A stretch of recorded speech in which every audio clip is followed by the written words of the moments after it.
Shalom saudara pendengar saudara rohani yang dikasihi Tuhan Yesus Kristus. Selamat datang di Renungan Rohani malam hari ini. Selamat malam, saya berdoa agar saudara sehat selalu. Semoga Roh Kudus hadir di tengah kita saat ini. Sebelum kita mulai renungan malam ini, marilah kita bersama-sama berdoa.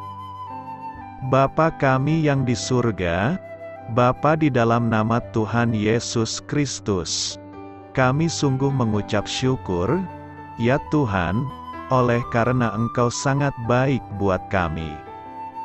Engkau ada bersama kami dan menopang hidup kami di siang hari dan di malam hari.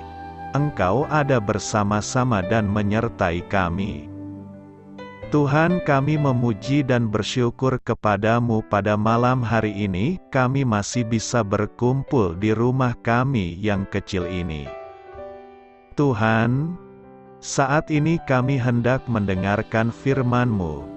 Berilah pengetahuan dan bimbinglah hamba-Mu ini agar apa yang Engkau firmankan dapat bekerja sesuai kehendak-Mu.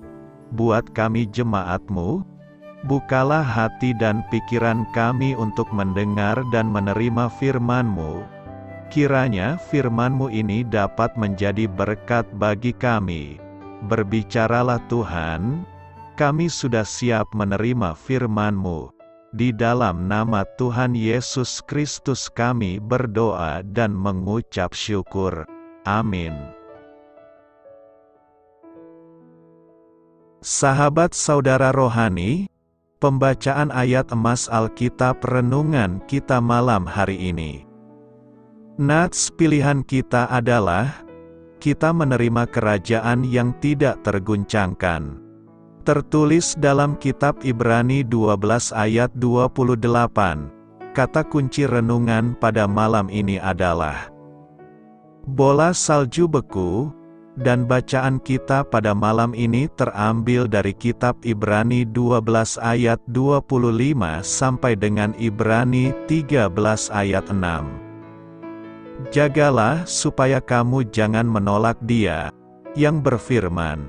Sebab jikalau mereka yang menolak Dia yang menyampaikan firman Allah di bumi tidak luput, apalagi kita, jika kita berpaling dari Dia yang berbicara dari sorga. Waktu itu suaranya menggoncangkan bumi, tetapi sekarang Ia memberikan janji, satu kali lagi Aku akan menggoncangkan bukan hanya bumi saja, melainkan langit juga. Ungkapan satu kali lagi menunjuk kepada perubahan pada apa yang dapat digoncangkan, karena Ia dijadikan supaya tinggal tetap apa yang tidak tergoncangkan. Jadi, karena kita menerima kerajaan yang tidak tergoncangkan, marilah kita mengucap syukur dan beribadah kepada Allah menurut cara yang berkenan kepadanya, dengan hormat dan takut, sebab Allah kita adalah api yang menghanguskan. Peliharalah kasih persaudaraan. Jangan kamu lupa memberi tumpangan kepada orang, sebab dengan berbuat demikian beberapa orang dengan tidak diketahuinya telah menjamu malaikat-malaikat. Ingatlah akan orang-orang hukuman, karena kamu sendiri juga adalah orang-orang hukuman. Dan ingatlah akan orang-orang yang diperlakukan sewenang-wenang, karena kamu sendiri juga masih hidup di dunia ini. Hendaklah kamu semua penuh hormat terhadap perkawinan dan janganlah kamu mencemarkan tempat tidur. Sebab orang-orang sundal dan pezina akan dihakimi Allah. Janganlah kamu menjadi hamba uang dan cukupkanlah dirimu dengan apa yang ada padamu. Karena Allah telah berfirman, Aku sekali-kali tidak akan membiarkan engkau dan Aku sekali-kali tidak akan meninggalkan engkau.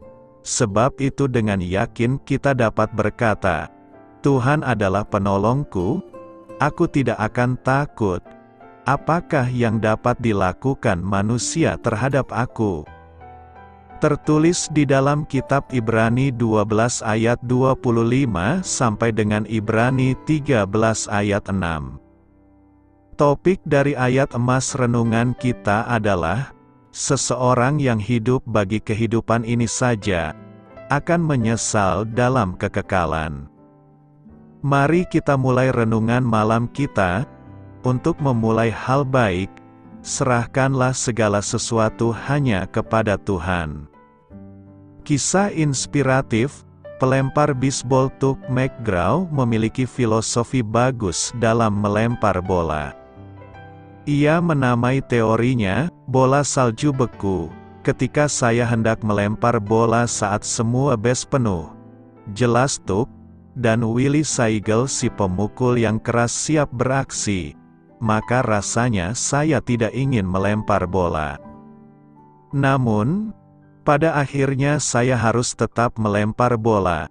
Lalu saya mengingatkan diri saya bahwa dalam beberapa miliar tahun lagi, bumi akan menjadi bola salju beku yang melesat di angkasa, dan tak seorang pun peduli terhadap apa yang dilakukan Willie Saigel dengan para pemain lawan yang memenuhi base.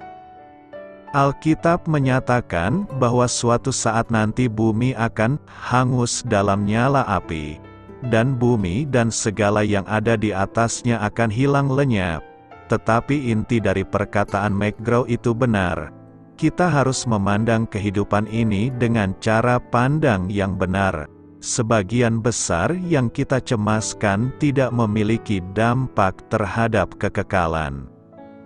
Penulis Ibrani prihatin dengan cara pandang kita.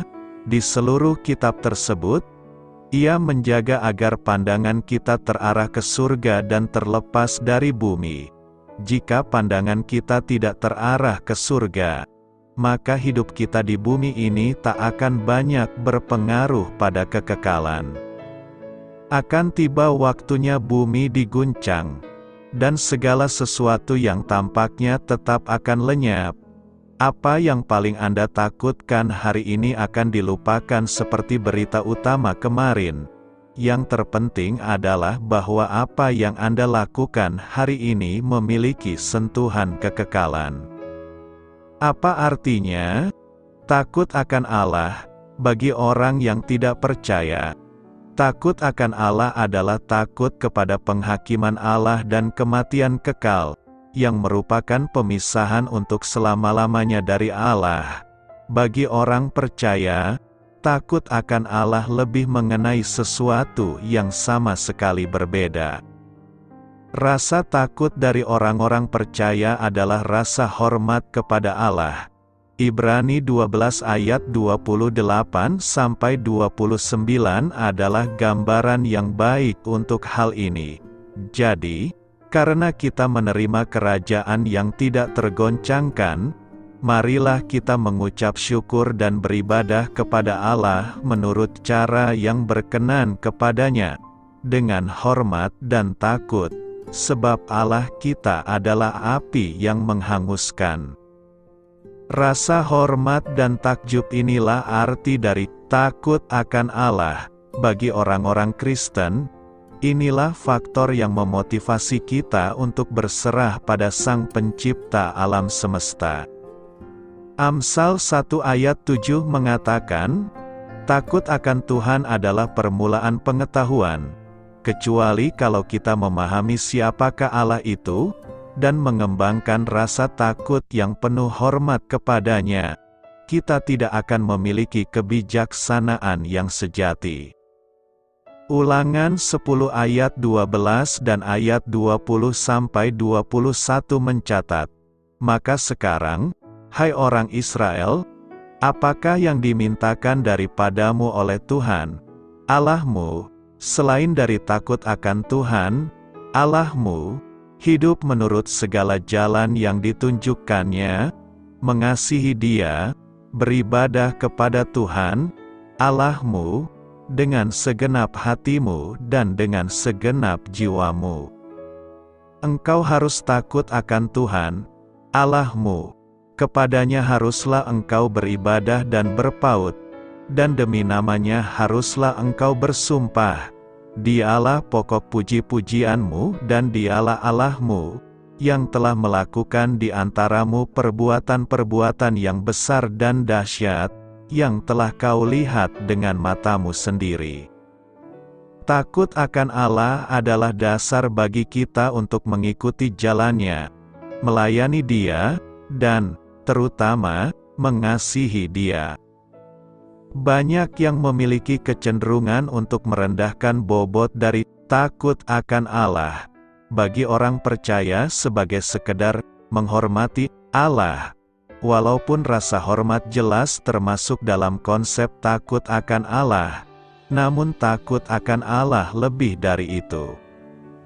Bagi orang percaya, rasa takut akan Allah yang alkitabiah termasuk memahami betapa besar kebencian Allah terhadap dosa, dan takut akan penghakimannya terhadap dosa juga dalam hidup orang percaya. Ibrani 12 ayat 5-11 menggambarkan disiplin Allah bagi orang percaya. Sekalipun hal itu diakukan dalam kasih, hal itu tetaplah menakutkan. Hal yang sama juga berlaku dalam hubungan kita dengan Allah. Kita perlu takut akan disiplin darinya, dan karena itu berusaha menghidupi kehidupan kita dengan cara yang berkenan kepadanya. Orang percaya tidak merasa ketakutan kepada Allah. Tidak ada alasan bagi kita untuk merasa ketakutan kepadanya. Kita memiliki janjinya bahwa tidak ada sesuatu pun yang dapat memisahkan kita dari kasih-Nya. Kita memegang janjinya bahwa Dia tidak akan pernah meninggalkan kita atau mengabaikan kita. Takut akan Allah berarti memiliki rasa hormat hingga berdampak kepada cara hidup kita. Takut akan Allah lebih mengenai menghormatinya, tunduk kepada disiplin-Nya, dan menyembah-Nya dengan takjub. Keadaan dunia saat ini sungguh tidak bertambah baik. Banyak sekali kejadian-kejadian yang mengejutkan. Entah itu bencana, krisis atau fenomena alam yang menyimpan misteri. Goncangan terjadi di segala bidang kehidupan. Akibatnya banyak orang tergoncang karena keadaan yang tidak baik ini. Ketakutan, kekhawatiran atau rasa putus asa menyerang pikiran semua orang. Hal ini tidak hanya dialami oleh orang-orang di luar Tuhan saja, tapi orang percaya, atau orang Kristen, pun tidak luput dari goncangan yang ada. Sebagai anak-anak Tuhan, janganlah kita terkejut bila mendengar berita atau melihat kejadian-kejadian yang menggoncangkan ini. Hal ini bukanlah berita baru sebab Alkitab sudah menyatakannya. Kita sebagai anak-anaknya tidak seharusnya menjadi takut dan putus asa, sebab ada jaminan pemeliharaan Tuhan bagi kita.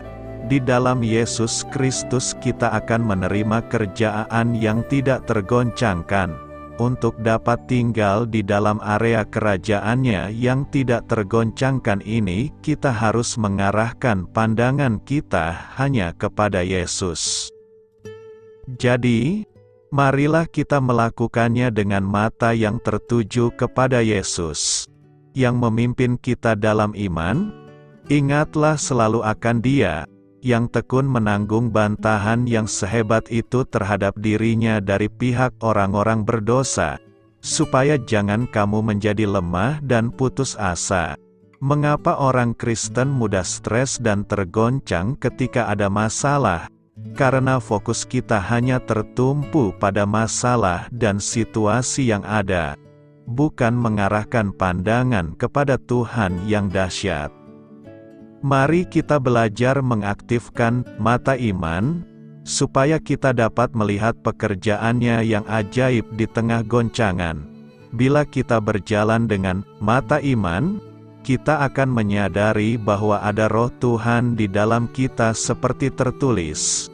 Allah memberikan kepada kita bukan roh ketakutan, melainkan roh yang membangkitkan kekuatan, kasih dan ketertiban. Dan roh-Nya itu lebih besar daripada roh yang ada di dalam dunia.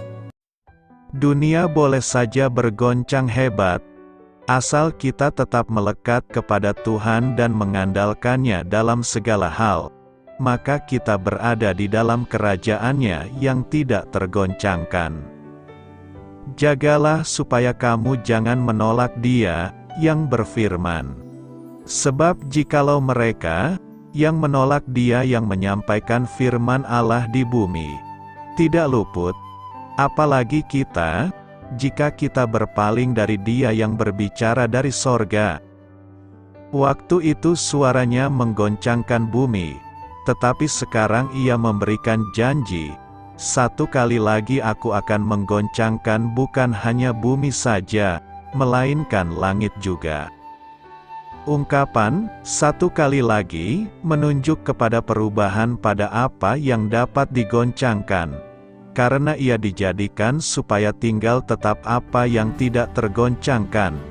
Jadi, karena kita menerima kerajaan yang tidak tergoncangkan, marilah kita mengucap syukur dan beribadah kepada Allah menurut cara yang berkenan kepadanya, dengan hormat dan takut. Sebab Allah kita adalah api yang menghanguskan. Kita tidak tahu apa yang akan terjadi ke depan nanti. Jika membaca situasi yang ada, selama 2 tahun belakangan ini bangsa Indonesia mengalami berkat yang luar biasa.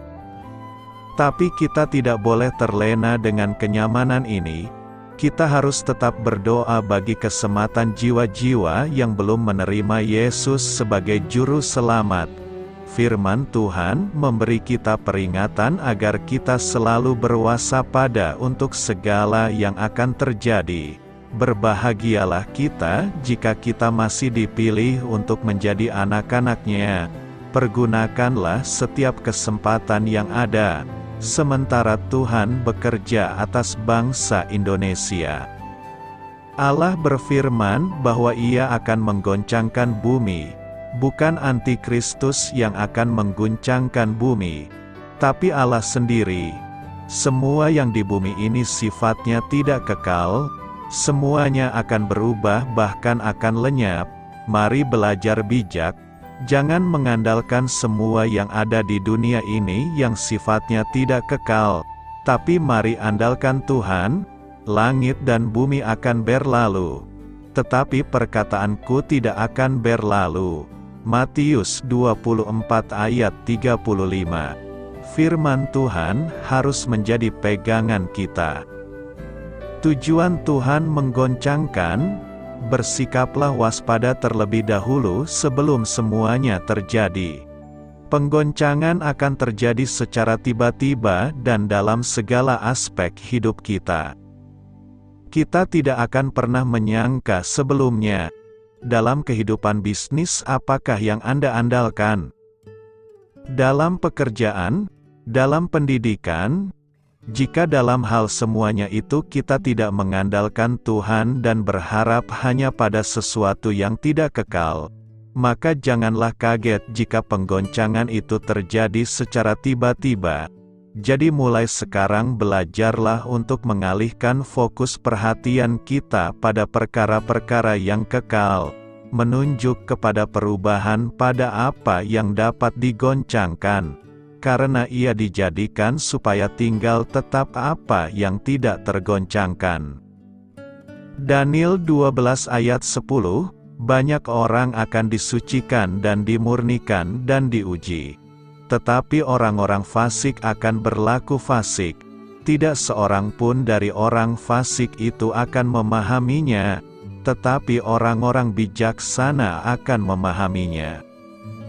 Penggoncangan Tuhan pasti terjadi di hari-hari. Tujuan penggoncangan adalah supaya tinggal yang kekal saja. Dalam proses penggoncangan akan terjadi penyucian, pemurnian, pengujian untuk membawa kita sempurna seperti Yesus. Bagaimana supaya menjadi orang percaya yang tak tergoncangkan? Matius 7 ayat 24-27. Setiap orang yang mendengar perkataanku ini dan melakukannya, ia sama dengan orang yang bijaksana, yang mendirikan rumahnya di atas batu. Kemudian turunlah hujan dan datanglah banjir. Lalu angin melanda rumah itu.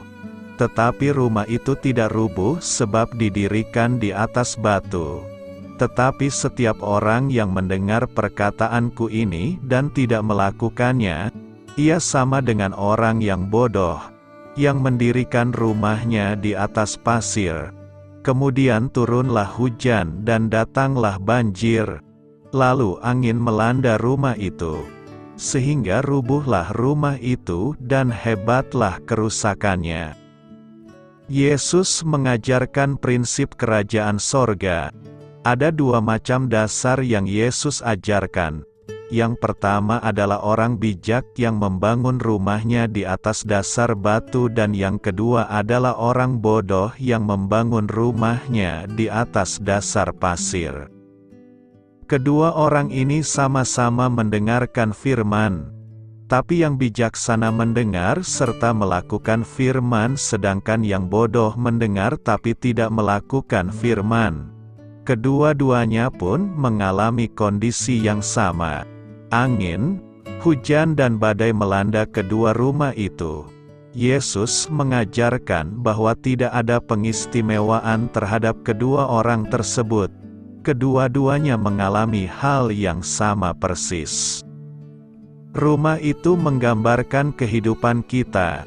Jika kita salah meletakkan dasar iman kita, maka bencana itu akan menghancurkan kita. Korintus 3 ayat 11, karena tidak ada seorang pun yang dapat meletakkan dasar lain daripada dasar yang telah diletakkan, yaitu Yesus Kristus. Jangan pernah salah meletakkan dasar pondasi yang salah. Pasir melambangkan dasar yang tidak kuat, dan dapat hilang dengan sekejap. Jangan membangun rumah di atas pasir, yaitu perkara-perkara yang tidak kekal.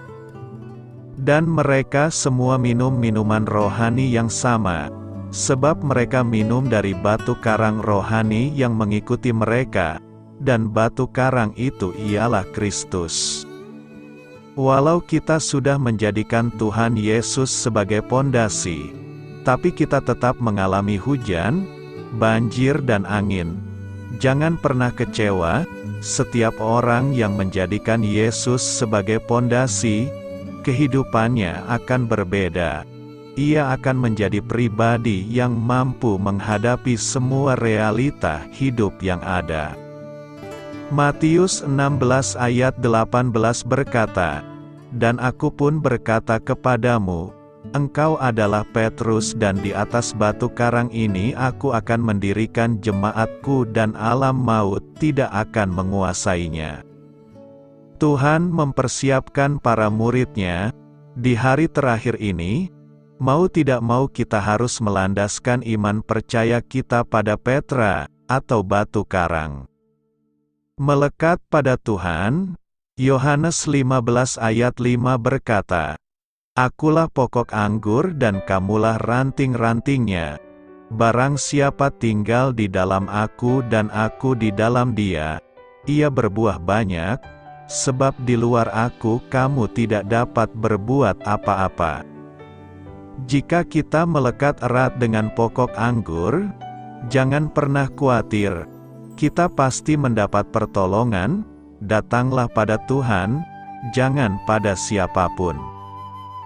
Baptisan Roh Kudus, Markus 16 ayat 9-14. Setelah Yesus bangkit pagi-pagi pada hari pertama minggu itu, ia mula-mula menampakkan dirinya kepada Maria Magdalena. Daripadanya Yesus pernah mengusir 7 setan. Lalu perempuan itu pergi memberitahukannya kepada mereka yang selalu mengiringi Yesus, dan yang pada waktu itu sedang berkabung dan menangis. Tetapi ketika mereka mendengar bahwa Yesus hidup dan telah dilihat olehnya, mereka tidak percaya. Sesudah itu ia menampakkan diri dalam rupa yang lain kepada 2 orang dari mereka. ketika keduanya dalam perjalanan keluar kota. Lalu kembalilah mereka dan memberitahukannya kepada teman-teman yang lain. Tetapi kepada mereka pun teman-teman itu tidak percaya. Akhirnya ia menampakkan diri kepada ke-11 orang itu ketika mereka sedang makan, dan ia mencela ketidakpercayaan dan kedegilan hati mereka, oleh karena mereka tidak percaya kepada orang-orang yang telah melihat dia sesudah kebangkitannya. Kisah di atas menceritakan kegagalan murid-murid yang sudah bersama-sama Yesus selama 3,5 tahun. Ketika disampaikan bahwa Yesus telah bangkit, mereka tidak percaya. Bahkan Tuhan mencela mereka karena kedegilan hati mereka. Hal ini terjadi karena murid-murid Yesus belum dibaptis oleh Roh Kudus.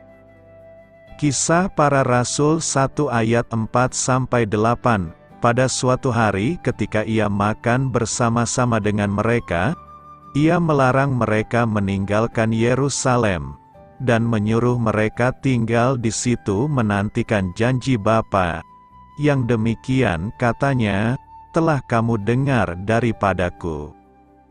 Sebab Yohanes membaptis dengan air, tetapi tidak lama lagi kamu akan dibaptis dengan Roh Kudus.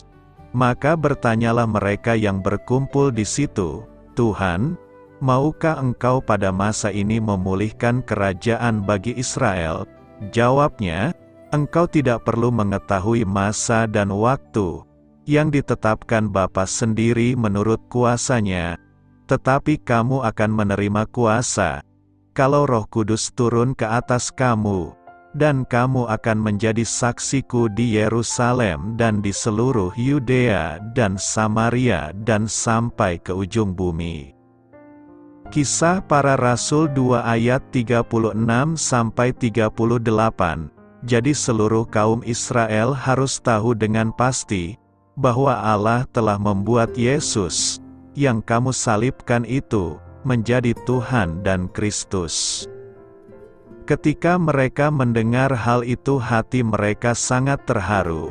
Lalu mereka bertanya kepada Petrus dan rasul-rasul yang lain, apakah yang harus kami perbuat, saudara-saudara?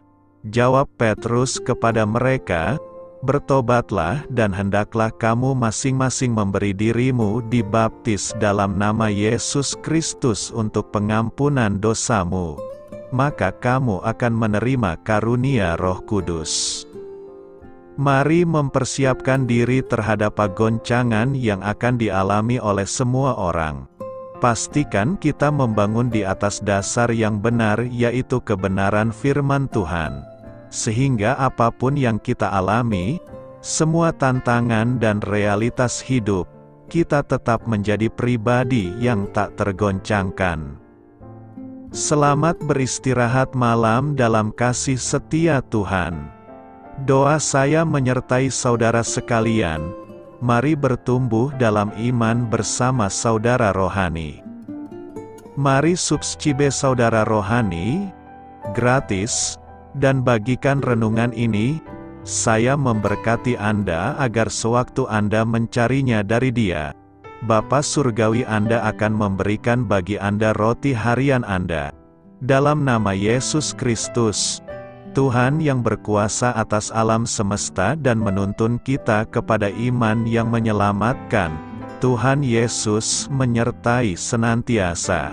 Terima kasih sudah berkenan mendengarkan renungan malam saudara rohani.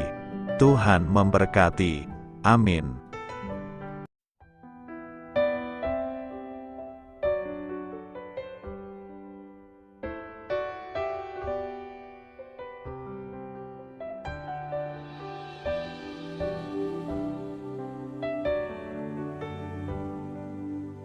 Marilah kita renungkan, sahabat saudara rohani, demikianlah renungan firman Tuhan malam hari ini.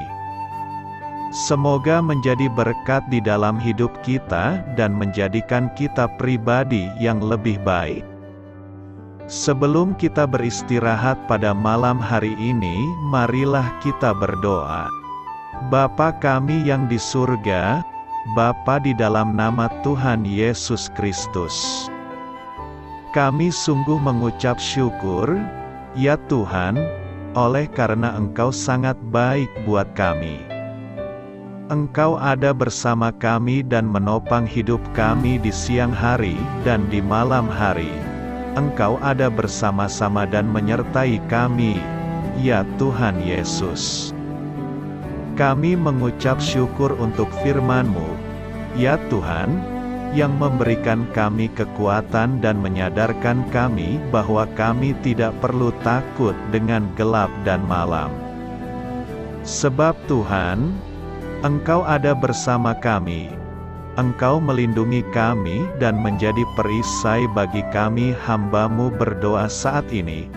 Tuhan, untuk setiap pendengar renungan ini yang mengalami ketakutan, kecemasan, kegelisahan, pada situasi gelap dan malam hari di dalam nama Tuhan Yesus Kristus. Kuasa Tuhan melepaskan mereka dari segala ikatan roh-roh ketakutan yang mengikat mereka saat ini. Tuhan melepaskan setiap anak-anak-Mu dari segala rasa takut dan kecemasan. Di dalam nama Tuhan Yesus segala kuasa-kuasa roh jahat, kuasa setan iblis yang mengganggu anak-anak-Mu, ya Tuhan, tolong hancurkan dan halaukan dengan kuasa-Mu.